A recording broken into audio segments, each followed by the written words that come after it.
If you are marketing to everyone, you are marketing to no one. In this video, I'll break down segmentation and targeting, what they actually mean, how they work together, and explain how to pick the right market to focus on. Most marketers don't have a traffic problem, they have a clarity problem. As a marketer, you might think segmentation means demographics. Our audience is 30 to 45-year-olds. They make over 50,000 a year. They live in urban areas, but that's not segmentation. That's description. Because demographics tell you who someone is. They don't tell you how they think. They don't tell you what frustrates them. They don't tell you what problem they're trying to solve. And if you don't understand that, your messaging will always feel slightly off, irrelevant, unrelatable. You might get impressions, you might get clicks, but you won't get resonance. And marketing without resonance becomes noise. By the end of this video, you will understand how to move from vague targeting to strategic precision and why many brands sabotage their marketing before they even start. Make sure you stay until the end, because I'll show you how segmentation and awareness combine into two strategic marketing tasks that most companies completely misunderstand. Let's fix this. So, what segmentation really means? Segmentation means dividing a broad market into smaller groups that share meaningful similarities. Not superficial similarities, meaningful ones. Instead of targeting people interested in marketing, you define startup founders running their own ads, in-house marketers overwhelmed by internal feedback, agency owners trying to scale without chaos. Now we're talking. Segmentation is about clarity. Clear segmentation enables clear messaging, clear offers, clear positioning, and clarity reduces friction. When you speak to everyone, no one feels understood.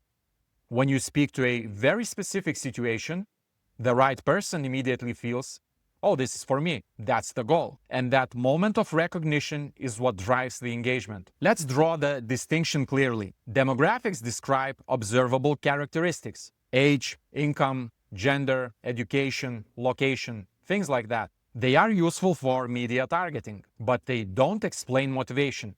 Psychographics describe beliefs, values, frustrations, goals, fears, identity. Psychographics answer the most important question: why does this person care? Two people can both be 35-year-olds, can both make the same money, both live in the same city, but one values stability, the other values ambition and risk. One avoids change, the other seeks it. Demographics say they are the same. Psychographics reveal they are completely different buyers. Psychographics predict behavior far better than demographics. If you understand how someone thinks about their problem, you can predict what message will resonate. And resonance is what converts attention into action.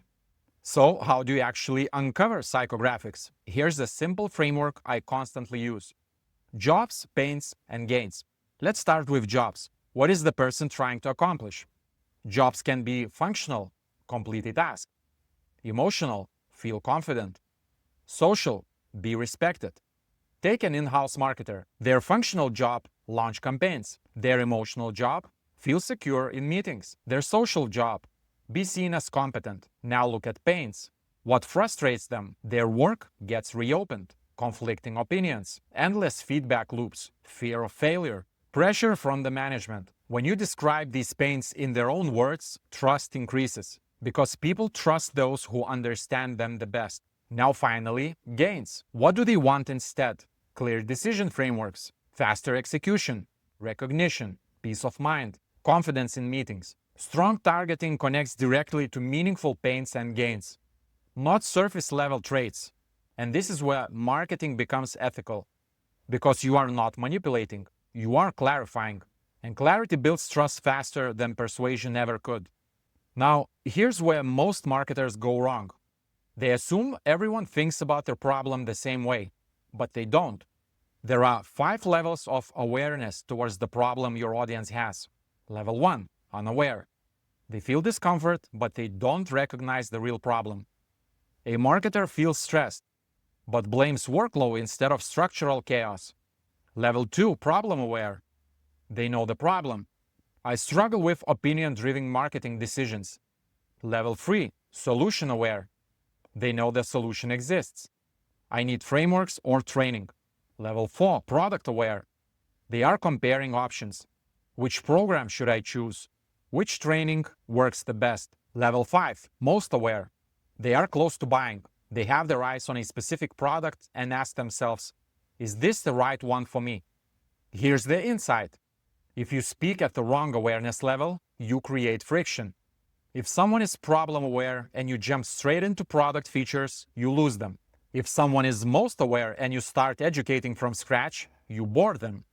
Awareness determines how you speak, and misalignment here quietly kills conversions. Marketing really only has two strategic tasks. Task 1, create new demand. This applies to unaware, problem-aware, and solution-aware. At these levels, you must educate, clarify the problem, define the solution category. You expand the market. Task 2, satisfy existing demand. This applies to product-aware and most aware. Here you must differentiate, reduce risk, provide proof, offer clarity. You capture demand that already exists. Many companies try to differentiate when they should be educating. Others educate when they should be closing. Segmentation tells you who you are speaking to. Awareness tells you what strategic job your marketing must perform. And when you confuse those roles, performance drops. Let's make this practical. Instead of targeting 35-year-old marketing managers, you target in-house marketers whose work keeps reopening because decisions are based on opinions instead of structure. Now you've segmented psychographically. Then you match awareness. If they are problem aware, you talk about chaotic meetings and stress. If they're product aware, you talk about how your framework differs from other programs. Segmentation defines who. Awareness defines how you speak. Demographics tell you where to advertise. Psychographics tell you what to say. Awareness levels tells you how to say it. When these align, marketing becomes more relevant, more persuasive, less noisy, more ethical. And that's been one of the consistent lessons across my 20+ years in marketing and working with hundreds of clients. Clarity beats complexity. Frameworks beat guesswork. Understanding beats assumption. And Bears beats Battlestar Galactica. Because when you choose precisely, messaging becomes natural. If this helped you think differently about segmentation and targeting, make sure to check out the description and the pinned comment below for more helpful resources on this topic. And if you like this video, you will appreciate this one. It covers the science of persuasion. Thanks for watching.